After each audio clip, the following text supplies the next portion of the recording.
Hey guys, this is a video that I'm putting together for one of the goalies that I train online. Jim in Nashville, how's it going? So I figure I'll probably have to put this on YouTube because I'm simply not smart enough to figure out how to shrink it down to send it through the email. But since I got you here, I'll show you what kind of day we're having here in London, Ontario. It's a pretty good day. This is the view that I have out my window every day, and there's a really nice park right across there behind that Williams Coffee Pub. You can see the leaves are starting to change. There's a look up the street where the ambulances race around. Beautiful old church down there that actually has Tiffany stained glass windows in it, so it's a beauty.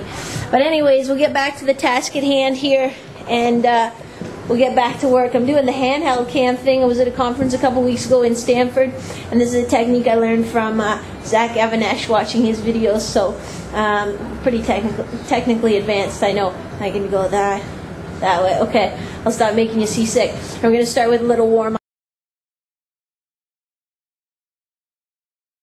So we're going to start off with a little dynamic warm-up as we always do.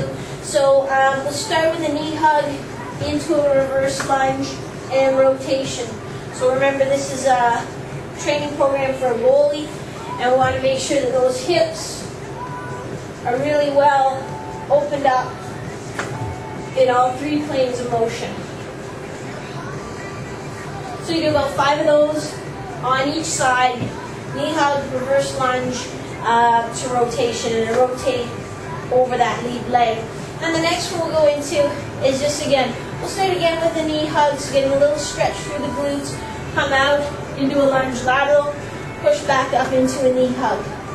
And that makes you have to balance a little bit as well. So again, 5 of those on each side. The next one we'll do is a little inchworm exercise. So starting from a push-up position, you'll just walk your toes up and then walk them back down again. You'll do 3 to 5 walking your toes up, and then you'll do 3 to 5 walking your hands up. I'm walking myself right out of the frame. And that's your inchworm. Sumo squat to reach.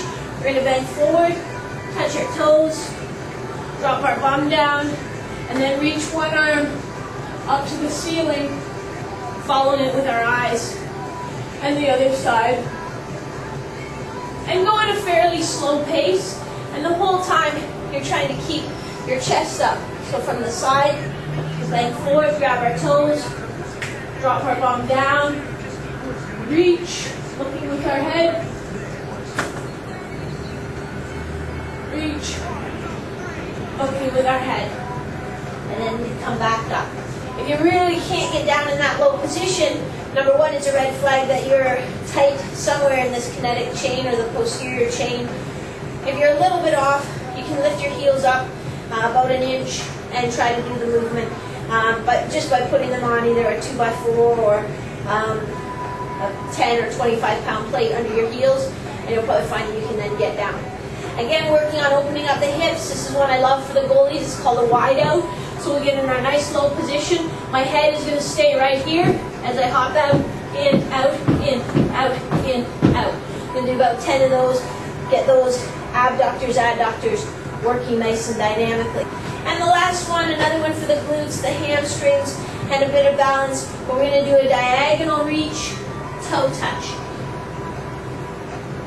And I want to keep my back in a neutral position, bring my other leg out behind me as I go. I don't want to do that and round my back. So again, go 5 to each side, and then we're ready to go with your strength and power exercises.